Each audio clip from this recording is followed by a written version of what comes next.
The next thing, this is really easy and really fun. Invite everybody you know. And you know a lot of people. And as you know one person, you look at who they know, you go, I know them too. Yes. I'll make it really easy for everybody. You don't even need to say anything to them. Just click connect. That's how to make it really easy. Just connect. Today's podcast guest is Mike O'Neill, the LinkedIn Rockstar. He's a 2-time Forbes Top 50 social media influencer. He talks about his journey starting in Colorado and being laid off 2 times after 9/11, having to reinvent himself and looking at LinkedIn to do it.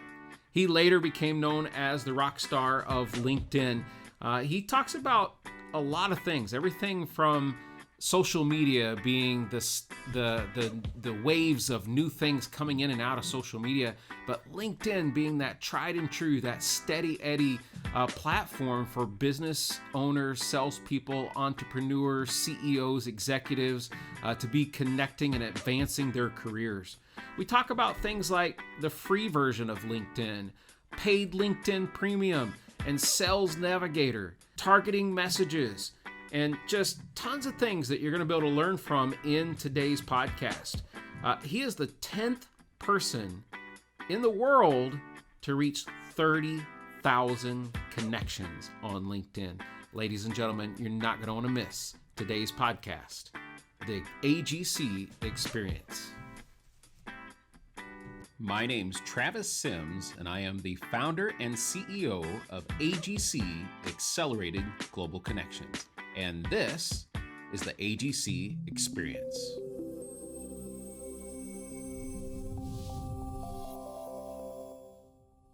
Today's broadcast was brought to you by Beyond Design, where they work to provide businesses with affordable and individualized marketing through quality design and strategic implementation in online media promotions, print advertising, events, and public relations marketing. You can find Holly Brunette and her team at Beyond Design at graphicbeyonddesign.com. And note, anytime you see the AGC logo at one of our events on a sign, print, or social media post, you will know that Holly and her team at Beyond Design took great care of us. All right, ladies and gentlemen, listeners and viewers at home, I'm here with my friend Mike O'Neill today. Thank you for being on the AGC Experience podcast. He is the LinkedIn Rockstar and pretty big notoriety. I mean, you've got some things under your belt here. There's 2-time Forbes Top 50 social media influencers on our podcast today. So thank you for being here. Please tell those that may not know you a little bit about yourself and what you do, and what does that exactly mean? Well, in order to be to have that sort of number, to be a rock star, to be a platinum, whatever, you got to put up numbers. Okay, so I didn't win it on a popularity contest. I won the top 50 honor because I had the right number of connections, the right number of likes, the right amount of this and that. The person doing it has to have a number to point back to, or he has everyone screaming at him. Yeah. Why am I not on the list? Why am I not on the list? You like him better than me, or she better than I. And fortunately, he had an algorithm, as they call it, that put it together. And interesting story about that was they had to stop after a couple of years of awarding the awards because there were so many people hawing at, oh, I should be there. My likes are more than their likes. The social media folks are kind of, they really like the awards. They really like, to say the first, the best, the this, the that and stuff. Yeah. So do I. What can I say? For sure. It's a good way to stand out. Absolutely. Draw attention to yourself and things. So that's an award, but what does a LinkedIn Rockstar mean? How do you help people? What is it that you do exactly? Because I'm sure there are people like me, and I've got to work a little bit with you and got to see some of your magic, but are like, what does he really do? How do you help? Well, you got to be singing the right song to the right people. Yeah. And if you think about it, there's always an analogy you can make back to something else. And I like to make analogies back to music. So, if the listeners out there are rock listeners, you want to play rock songs to them and they come forward and they buy your records. If you're playing folk music to rock people, it's maybe folk people to folk over here and rock to rock. The right message to the right audience is the right thing. So a great band, by the way, will listen to its audience and they go, whoa, they really like that Lynyrd Skynyrd song. Let's play another Lynyrd Skynyrd song. Yeah. And in the social media world, you'll discover, like, if you'll post something or you'll say something out there, sometimes they like it more than other times. And you go like, ooh, I should do, more of that. What am I doing right? Where did I make the turn that said that was good? And, last week they didn't seem to like it at all. What did I do? What would you say to people that would say that Facebook's where it's at or Instagram's where it's at, and they're chasing the newest, hottest thing, and you're steady with, hey, it's LinkedIn. Why and how and what? Why LinkedIn? Well, Facebook is the hot thing for some people. It depends on what you are. LinkedIn doesn't apply at all if you're trying to figure out whether you should go to this movie or that movie or what. It depends on what you're there for. But if you're there for business, Facebook is really, really good at knowing what you care about right now. Okay, what you've clicked on, what you liked, and referring about making you a model person. I really, it goes well with that if you're in a consumer world. But if you're in a B2B world, Facebook doesn't have that much for you, other than if you've downloaded a white paper on CRM systems that's been put in front of you, that puts you in a scoring thing, and someone can say, I want to target people who like CRM systems. Okay, it's just that they don't download that as much as the guide to buying a better sandal at the store for your Florida trip. It's more like that happens out there. LinkedIn, on the other hand, though, is for business to business. And it's more like a database. It's more like a spreadsheet, columns of stuff. And you can interact with those folks on LinkedIn. It's the built-in interaction part that gets it going. Ultimately, though, the conversation goes to email and goes to a meeting like this, or to a phone call, or Zoom sometimes, right? Yes.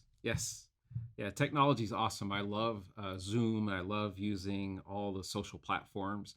And I had a recent social media expert in here on our podcast, and they shared a lot of things about the differences between Facebook and Instagram and even TikTok as being the new thing that kids enjoy.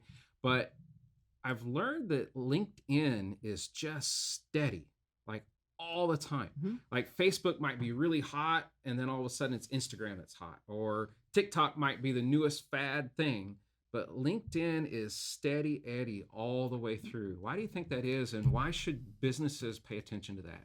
Well, CRM systems have been pretty steady too. Have you noticed that? And they're kind of similar. They keep track of data, and data is pretty popular. In fact, data is the hottest thing, right? What do these online platforms have in the end? They have the data of the people who clicked on that and liked that and did this and that. That's the big value in what a lot of websites and products. They're just there to give you free stuff to learn about you, because that data they can sell to other people. And LinkedIn lets you take charge of the data yourself pretty well. There's nice filters to put in. Where do these people live that I want to work with? And what do they like? And what industry are they in? And how do they describe themselves? And put that in. You can kind of scrub the list on your own too. You don't have to take the whole list. I'll take that one and that one and that one and that one, and let's connect and try to have a conversation. And the more that you appreciate the features I just talked about, the selectivity, the more you're going to want to pay for LinkedIn and use a premium version. Okay. And that's where our audience should really have a conversation. We should have that with them here. Is if you're going to pay for LinkedIn, well, what do you pay for? Yeah. You want to pay for more features. You want to pay for lists and data functions. And that comes with Sales Navigator, a particular version that you can pay for. As opposed to the premium version that you can pay for, you don't get a lot of new stuff, almost no new stuff. So that's what we did with you. We brought you up on Sales Navigator, remember? We brought it up and went through it, and we picked our people in the right industries and the right years of experience and the right this and that. And we sent messages, both of us, didn't we? We did. Using Sales Navigator, and now we got a sold-out show. We do. And actually, I'm glad you brought that up, because it's something I wanted to kind of have a conversation around today. And that is, I've been on LinkedIn, I don't know, probably 12 years, something around that time frame. And I was on it, but wasn't super active on it. But I'd managed to get, probably 1,500 connections on LinkedIn that I was posting to, but wasn't really active in conversations with people, wasn't creating an audience. Definitely wasn't using it for promoting an event like that I should have been. And so I met Mike. We hit it off just immediately. That's great. And a great guy. And you jumped in. You said, "How can I help with AGC?" And you've been just a huge help. But what you helped me with in LinkedIn made all the difference. First of all, you got me looking right. I mean, there's a recipe for how you should look as a professional on LinkedIn. And I was hitting some of those things, but not all of them. And then once we got my profile set and ready, and you walked me through it, and you made it so easy, and it was just a great experience. And then it was like, all right, now you're ready. You look good. You're ready to go. And we increased my connections by double in pretty short time. When we finished that, now it's like, all right, let's start the campaign for this anniversary event. Mm-hmm. And you went in and you helped me plan not only the campaign, but the actual message and how it needed to be worded and how it was blocked in. Oh, it's too many words, Travis. I mean, you gave me some huge advice, and you held my hand all the way through it. And the results have been absolutely phenomenal. I mean, is that what you do with your clients all the time? That's a big part of it. Yeah, exactly. Going from I have an idea, I kind of know who I want to market to, or I really know who I want to market to, something there. So there's one bucket, our targets, the people we want to go after. And then the other bucket is, what are we going to say to them? How are we going to engage them in some way to get a conversation like this going in person, on the phone?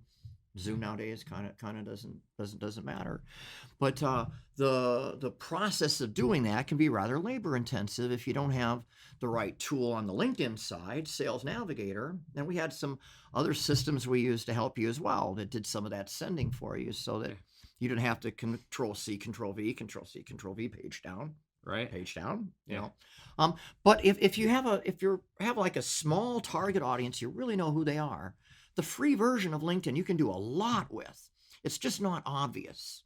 So with some of my more frequent clients, they'll have a friend they want me to help out, and that friend isn't going to jump on Sales Navigator and do all the fancy stuff. So I have to have a way to help out folks that just have the free version and show them what they can do. You just can't go very fast unless you want to spend a lot of time. Yeah. And the thing that drops off is that you don't get data that's in a nice form to put into your CRM system or to do with. You kind of have to do away with that, because that's a lot of Control-C, Control-V, if you know what I mean, a lot of copy-paste. But you can do a lot, especially if you have a small audience. So if you're an executive at 3M and you're going to be talking to other executives about a new launch or a new product, or there's a show coming up, that can totally be done manually and be done very effectively that way. But you got to be saying the right things to the right people. It's the matchup. If you're on the wrong frequency, you get static. Yeah, it was eye-opening for me. I'll say that because, again, I'd been on LinkedIn for a long time, and I had a presence there, and we're posting there on the daily through the week, and good quality material that we're posting there. But again, little to no interaction. But the moment that you helped me fashion a message out, and it went out to X amount of people, I was shocked at the response that we got. Not only the response and the numbers of our event climbing to a sold out crowd of 250 people, but also to the amount of responses I got in my inbox, going, "Hey, Travis, thank you so much for inviting me. It's just a pleasure to hear from you," or "I can't make this event. When's the next one?" Or "I've registered and I'm excited about coming." And I haven't seen that in a lot of other ways that you promote things. I'll use Facebook as an example. And so with Facebook, if I put an event up, a lot of people will like it. Some people will say they're going immediately. Some will say maybe, which means they're probably not going, right? And then a few that are not coming. But I found the interaction through LinkedIn much stronger. Well, you're comparing two different things. So let's peel it back a little bit. This is what I do. Okay. You're comparing posting on Facebook with direct messaging on LinkedIn. Yeah. Now, I'm a big fan of Facebook, by the way. Yeah. Here I am, the LinkedIn guy, okay? Yeah. I'm Yeah. I'm not self-serving if I'm talking about Facebook, am I not? Okay, I'm really not. But they go well together in certain parts. If you were to message on Facebook, 350 people, I think it was Yeah. about that, how many we had on LinkedIn. Yeah. It was very easy to do it on LinkedIn, not so easy on Facebook. And once you Right. get to about 30 or so, Facebook will stop you literally and say you can't do that anymore. I know, because I control C, control V with the best of them. And if you wait a couple days, you can do that again and max out again. Eventually, you're just gone from sending stuff. Now, there's mechanical ways to do that, like opt-in systems and stuff. And Janet Johnson, our great friend Janet Johnson, Yeah. knows about those tools because I'm on her list. Yeah. So she sends me stuff, and there's a little unsubscribe button on it. Yep. So this thing that we're doing on LinkedIn can go into other platforms as well. LinkedIn just has the audience that we can really dial into, because it's hard on Facebook to get anything other than the name or what someone's clicking on Sure. in terms of a database. How Yeah. old are they? What industry are they in? What's their job title? I don't know. Yeah. No. You've been doing this a while. Tell us a little bit about your journey, because you didn't become the rock star overnight, but you've been the rock star for a long time now. So, and I know it's not just here in the Twin Cities, but you came from Colorado, or you spent some time there, and Yeah. I think did some amazing things there. Helped promote some events. You've got some events coming up that you're working on in LinkedIn promotion. How does that work? Events is kind of where was the bridge between my career, where I got laid off twice after 9/11. I was a technology sales engineer, working at big telecom and internet companies. I had an office in a data center with perf tile and 68 degrees in the summer. I had to wear sweaters in my job, and then I had no job, and then I had no job again. You know how after 9/11 everyone's shutting everything down, and I started doing some events around there because my sales reps couldn't find any business. So I held a little happy hour and brought people from hardware and software and systems and stuff together, and those little events became a business. And that business eventually found LinkedIn within like 6 months later. So I was doing LinkedIn live events back in 2004, 2005, 2006, where people who you meet on LinkedIn would come together for happy hour somewhere, started having exhibitors at those events, and then had holiday parties. We had Firefall play at one of my holiday parties. I had a tribute band to U2 play at one of my holiday parties. And we used LinkedIn to promote those events. And they just went really well together. And eventually the event industry, got a little hard for me to do. And I moved to Minnesota here.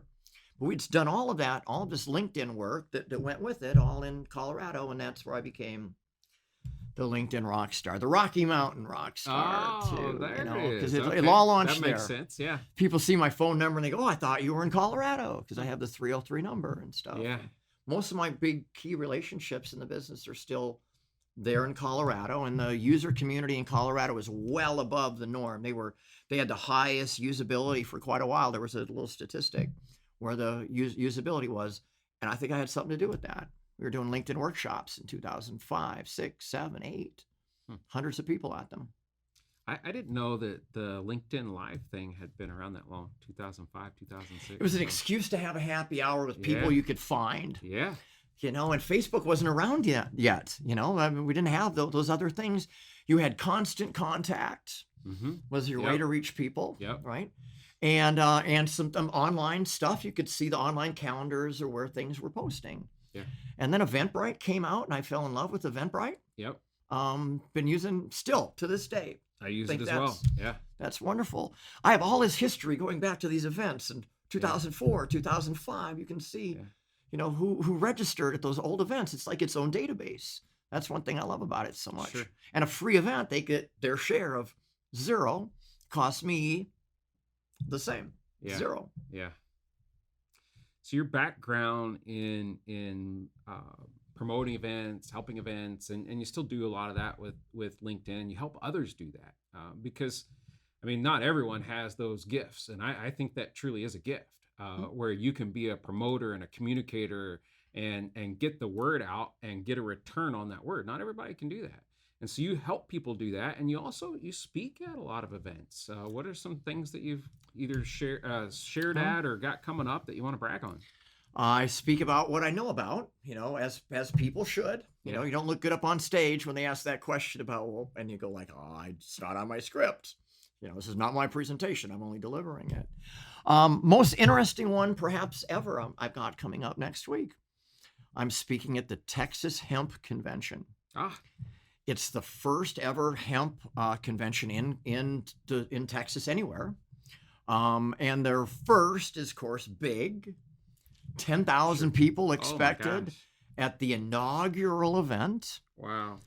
To give it some perspective, the biggest hemp-related event, it's called the NOCO Hemp Expo. That's in Loveland, Colorado, and I've been to that many times. That's kind of how I got a little involved in it. Has now 7,000 people after 7 years of building their deal. And Texas feels they're going to do 10,000 on the first hand. I got to see it to believe it. But I'm going to be there to see it. Right. And I'm also on their marketing panel. So they have a marketing panel. The company puts it on as Kush.com. That's the company. The layout is sort of like a boxing arena with this big center thing in the middle. And that's the stage that I'm on the marketing panel on, as well as a 45-minute address. Oh, nice. So I used a LinkedIn campaign technique that we use for your event. For this event, I reached out to folks who are in the industry, found out what the hot topics were, how they're using LinkedIn. And I did a custom presentation just for them. And then, once a month, I get something kind of big. Every other month, kind of like that, where I really plan deep and hard. I spoke at your event. That's how I met you at your very first event. Yeah, you did a great job, too. And you can find it on our YouTube channel, or you can find it on our website, joinagc.com. Look up Mike O'Neill, and you'll find his presentation. Yeah, we were the Burnsville branch at the time. That's now right. We're the Egan branch. I know. Moved we like moved 5 miles or something and crossed over from Burnsville to Egan. And I went to Burnsville High School. I graduated in 78. So you probably passed by Burnsville High School a few times. And Egan used to roll up into us. And now Egan's the big deal. And Burnsville's, I don't know which is big or not, but they used to go to our school and they got their own now. They kind of split off. We were the Burnsville Braves, and politically they had to change it from Braves to the Burnsville Blaze with a Z-E at the end. Okay. And funny thing is, that was about 3 or 4 years after someone torched the school and lit it on fire. Oh my gosh. And they named the school the Blaze. I don't know what got in the head. Yeah, I hope that doesn't encourage future things. I know these things. A real good friend of mine from the high school period. His dad was our principal back then. Yeah. And he oversees the reunions, the high school reunions. And I held my reunion, my 40th high school reunion. So I'm the guy up on stage. Do you picture that? Yeah. Maybe so. I picked the band. It was a Chicago kind of band with a horn section. And we had all this memorabilia all around. And there was this big little thing about the fire at the school. And just next to it was, and 2 years later, they changed the name of the school to the Blaze. They had showed pictures from the newspaper of the fire. It was actually a younger brother of one of my friends that lit it up. Oh, no. Oh, no. He was one of them. They went to jail for it, or they got in trouble for it. I don't know exactly what. I was in college at the time, but that's the Blaze for you. Oh, boy. It's a fun story. Yeah. Wow. Well, I want to steer us back a little bit towards LinkedIn, and I'd like to know, do you have any just general advice that you could give someone either starting out on LinkedIn, or maybe they've been on LinkedIn for a while, but they're really not doing much with it? Because I think a lot of people look at LinkedIn and they go, it's only for people who are looking for jobs. And that's such a, it is a big thing. Absolutely. It is a big thing. Absolutely. But I don't use LinkedIn that way. We're not looking for a job. No, we use it all the time. We have one. We use it every day. I'm not looking for a job. I use it all the time. Exactly. There's different buckets, different strokes for different folks. Yeah. But there's some things common to everybody. So why don't I go over what's common to everybody, so I don't miss anybody or leave that'd focus be great. too much. I know our audience would appreciate it. So the first thing is your profile needs to look really good and really up to date. Okay, and the background image at the top, you got a nice background image. You got the shiny head and your shiny head, 2 spots. And your imagery matters a lot. Yeah. And the words at the very top around your name matter a lot, more than anything else. Okay. Because you're going to generally, if someone is searching, you're going to be on a page with 9 other people, and they're going to see nothing but that. They're going to see your head, a little bit of text, and they're going to go, is that head shiny enough for me? I don't know. Doesn't sparkle enough for me. Nope, they're going to go to the next guy and look for the next shiny head. You see, something like that. So you got to pitch for that, and it's the space behind your picture looks really great. Mhm. You have the blurred background behind it and stuff, Yeah. so it's exceptional. But that gets them hooked. There got to be some substance to it behind that, and that's called the about section in your profile, and then your current job. So focus on your current job, the about section, and how beautiful you look at the top. But that's static. That's just one thing you do, and you kind of set it and forget it. The next thing, this is really easy and really fun. Invite everybody you know. Yeah. And you know a lot of people. And as you know one person, you look at who they know, you go, I know them too. Yes. I'll make it really easy for everybody. Okay. You don't even need to say anything to them. Just click connect. That's how to make it really easy. Just connect, connect, connect, connect, connect. They're not expecting a message from you. They should know 'Cause who they you know are you. already. Yeah. If they don't, then that's not the person I'm talking about. Right. I'm talking about the one that you can do this with. Because it's after they connect is where you pay the attention. You can see your new connections in chronological order, and then that's where to spend the time. Fred, Jack, Charlie, Sarah, and when you respond back to them, you look at their profile and see if you can strike up some conversation that might be particularly meaningful. Drive them to like you, trust you, and do business with you. Yeah. But that's the best advice I have. Look good, especially that stuff at the top, and then invite everybody that you already know. And you get your business cards out, you get your Outlook out, you get the event you were at out, and you look at your friends of friends, and you say, I like them too. The definition is, I know them enough that they'll say yes because they recognize me. Those are the folks we're talking about. From there, you'll strike up all kinds of conversations with people, and then you'll feel really comfortable to do more. One thing that I think is really good about that advice, and also that I love about LinkedIn, is they don't limit the amount of connections you can have. We'll use Facebook as an example. They lock you down at 5,000 on a personal page. You can't go above that number. But with LinkedIn, at least as far as I've discovered, it's at least a lot bigger than that. It is. It's 30,000 actually. 30,000. And Okay. I've been there since 2009. Oh boy. I was the 10th person to hit 30,000 connections back in 2009 when they put the lid on it. There's a few people above me that I know. And they're recruiters. Okay. What happened at the time is they would take their recruiter database and they'd upload it into LinkedIn and invite everybody in it.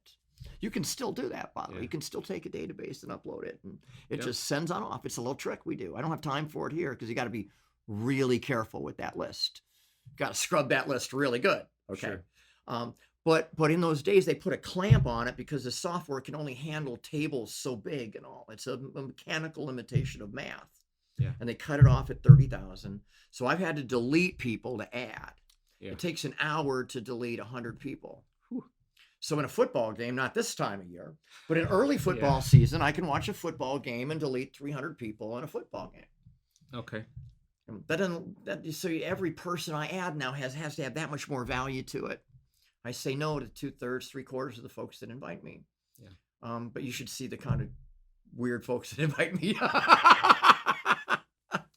Some really, really barren, weird people. Sure. I get on their list somehow, and Yeah. sorry. Well, I think this brings us to the value of your network as well, because it's one thing to connect to people. And I was coaching someone earlier this week and sharing with them because they were like, I just don't know that many people yet. And I'm like, really? I said, let's explore this just a little bit. And I said, you have an Android or an iPhone? They said an iPhone. I said, okay. So go to your contacts in your iPhone, and I want you to go all the way to the bottom where the little hashtag symbol is. And if you press on that hashtag, it will tell you how many contacts are in their phone, right? They had 700 contacts in their phone that they could pick up the phone and call in that moment. That's right. And then, all right, now let's pull up your apps and let's look at how many are you connected to on Facebook. And the average person, even someone who's not in business, knows 250 people. And these are people that you don't know, that I don't know, that I'd like to get to know. They're different people for everyone. And so the average person, and then Facebook, Instagram, Twitter, and then LinkedIn. And then all of a sudden you look at what is the true value of your network? What is the size Your of your business network? cards get added right to that. I mean, Yeah. seriously, they Oh, start for sure. piling up as well. Yeah. And now you would see what I mean by invite everybody that you know, and don't worry about sending a custom message at all. Yeah. Do that afterwards with these folks. Save a lot of time. You know, half of them are never going to connect anyway. They're not on LinkedIn anymore because they're not looking for a job.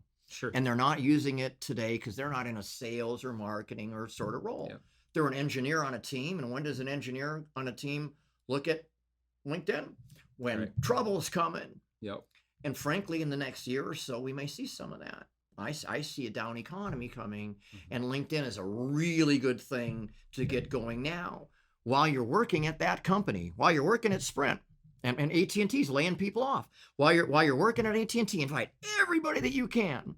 While you still look as the regional manager at AT&T, because in 3 weeks, when your job seeker Jack Thompson over here or whatever it is, they don't want to connect with you as much. And I had that happen over and over and over again. My good buddies from the telecom days that didn't lose their job then are losing them now. Yeah. Because they're at an older age now where it's more costly for the company to keep them on. The new folks are raised on phones, and that's the new stuff. Yeah. We're raised on floppies, a little different. And that was me, quite frankly. I was raised on floppies. Yeah. You know. Yeah. The recipe for building a network is building it before you need it. If you're in a spot where you need your network, and you haven't taken the time to build it, now you're in big trouble because you're trying to build something while you need it. You need to build your network way before you ever need it. And that's why I'm always networking in person. I'm always networking online, and I'm adding those connections. But it's more than just adding the connections. I want to ask you, because let's say, all right, I've listened to some of the advice given here today, and now I've got this audience. What do I do with the audience? How do I keep them engaged? Like, how often do I post? What do I post? So I try with our audience here to focus on one thing at a time. And that was the first step is your profile, getting it looking good. Yeah. Your second step is the folks that you already know about. Okay. And then at the end, we're going to deal with folks that we're already connected to. And you can almost swap that second and third one around depending on whether you got a few or a lot. If you had 1,500 connections, you might reach out to your base first before you invite all those new people and stuff. Or you can kind of go either way with it. But what you want to do is have a message that you want to shake the tree, as we say. Okay. The lowest hanging fruit are folks you're already connected to. But chances are one message isn't going to work for everybody out there. You've got the message for the Twins fans and a different one for the Broncos fans, or for the guitar people versus the keyboard people. However, you can split them up. You split them up into smaller pieces, so your message is more about the guitar solo and more about the drum solo if they're the drummer people on the drummer list. I use examples like that just to be kind of, comfy and ridiculous. But other examples might be folks that have attended an event or have not attended an event. Sure. You can, in the folks that have attended an event, you can always reference back to that event. And the folks that haven't, you can say, I'm sorry you didn't make it, but here it is. And it's what you do is you run a search instead of on your all of LinkedIn, you just run it on your existing network. So all these criteria against my ones, okay, ones, twos, and threes, just against my ones. And that's where we run from there.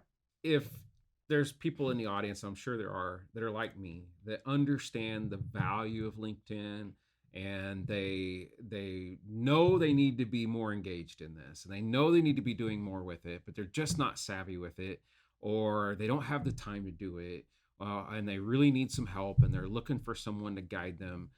You and your business, how can we reach you? What can you do to help them? How will you help us scale it way up? Like you did some amazing things for me. Like I could call you the magician for we LinkedIn. Scaled it up, so didn't we? You did. You made me. You took what I was doing to the next level, and I didn't have the time or the knowledge or the expertise to do it, but you did, and so that was hugely valuable. How can we reach you? How does that work? I make it really easy. I have self-help first. Okay. It's a really easy site. It's navigatinglinkedin.com. www.navigatinglinkedin.com. And from there, you can book a call with me, download all kinds of great stuff. And if you're a high-end person, you'll especially like it because there's special inbox hacks, LinkedIn industry hacks, how to write articles and content for LinkedIn. It's full of stuff. NavigatingLinkedIn.com. And they can invite me to connect from there. They can book a call, do anything they want. Awesome. Well, I highly recommend it. You did tremendous stuff for me, and I appreciate it. I have to ask this question because you came to AGC, you were a speaker, you started attending a few events, and then you jumped in and said, how can I help? And you got onto our leadership team in the Burnsville-Egan area. And why AGC for you? Why does the LinkedIn Rockstar spend time in face-to-face networking and at AGC? The thing that kicked it off the most was the people I knew that were in it. Okay. Janet Johnson and Gary Switala and stuff. So the friend of a friend network. And the other thing that I really grant you this, you have an event that's south of the river. You have an event for the folks down south. Now, I go to all the events. Yeah. I go to every single one of them, and I show up an hour early. Yep. So if people want to come to an AGC event, now I'm gone next week. I'm at a convention the first week, Sure. last week of January here, but I'm an hour early and I have office hours if people want to come and bring their laptop. And you've seen me sit with laptops Yes. with folks there before the events. So I do free consulting and free coaching to folks before the events. So there's worth the price of admission there alone. And I'm always there an hour early. And so you might wait with someone else or we'll do things together. But we got our laptops out in the best seat in the house because we get there early. We get to choose where we sit. Yeah. And come join me. Yeah, the thing about AGC is that it's a sense of community. And I've really picked up on a few people, yourself and a few others that are like, my coming best friends from it. And I look forward to seeing them next week. And I look forward to seeing them next week. And I don't want to go down my list because I'm going to miss somebody, but we know who they are. Sure. And I guess I'm going to try out being an MC at our I'm at super our weekend excited event. about that. So we'll see how I do. I don't think I can compete with Jason Jones. I think he's the best that there is, and we'll see him on February 5th doing his stuff. Yeah. I have my own conversations going on with him one-on-one. Oh, you do? Awesome. Jason's a fantastic guy, and I'll have a Zoom call with him later today. So. Have you ever seen him without his hat? Only a couple times. It's rare. I get the feeling he sleeps in that hat. I'm not sure. So I had lunch with him once, and I think he took his hat off during lunch for a moment. Yeah. He's got a full head of hair and everything. He does, yeah. Most men who wear hats our age, there's a reason, Yeah. and it isn't because they got a nice shiny head to show you. It's because they got an unshiny head. They don't want to show you. Well, everything is about branding, and Jason has developed that brand. People recognize him by that hat. Yep. I've been shaving my head since 1998. Like back when I started shaving my head, it was me and Michael Jordan. That was it, right? And it wasn't the cool thing. But even if I could grow a full head of hair today, wouldn't do it. You couldn't pay me enough money to do it. I couldn't picture it either. No, because people recognize me by the bald head, and you can pick me out in a whole sea of hair at an event somewhere because of that bald head. So it's all about branding. So I wrote a LinkedIn book in 2009, and again in 2015. I've got one coming out in 2020 called Campaign. Awesome. Expert Strategies for LinkedIn and Sales Navigator. And I've had the same look and the same hairstyle since 2009. It's on all my things. I've got special versions of my head that have been 3D coded and stuff. So I can't change my head at all. Right. But you can color your hair a little bit with the tinting and stuff. And I can, the original pictures back then, I had a little more color to my hair. I'll just say that. Yeah. And you can get by with that. Yeah, I remember in this story, I remember way back in the day, I'm originally was a magician. I was an entertainer, and I performed all over the country doing magic. And I did that with my ex-wife at the time, and we toured together, and we had an amazing show. It was lots of fun. But we had our pictures on the side of our van, on the side of this, 24-foot trailer. Okay. And she always wanted to cut her hair. She was like, oh, I want to cut my hair. I want to color. I said, I'm sorry, you can't cut your hair. You can't color your hair. You won't look like the picture on the side of the van. So branding is a thing. And I think it ties into what we've been talking about, the brand that you're building in person at networking events like AGC, the brand that you're building online and social media and LinkedIn and so on. And continuing to develop that brand and reach a bigger and better audience. And if you want to do it, you want to do it with Mike O'Neill, the LinkedIn Rockstar. Thank you so much. It's been awesome being on the show today. It's been awesome. If you're listening or watching at home, thank you for checking out the AGC experience. Please subscribe, share it with people that you love and know and want to up their game. It's the Smart Business Podcast.